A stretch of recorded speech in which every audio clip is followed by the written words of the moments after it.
In front of me is Samsung Galaxy Tab Active 5 and today I would like to show you how you can delete a password from Google Passwords Manager. Begin by accessing Settings and scrolling down to access Google.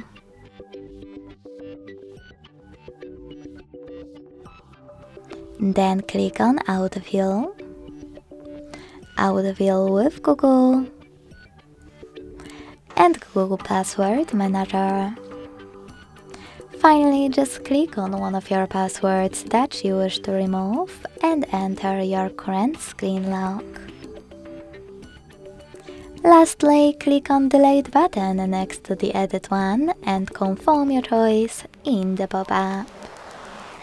Thanks so much for watching. If you enjoyed this video, don't forget to leave a like, comment and subscribe. Bye!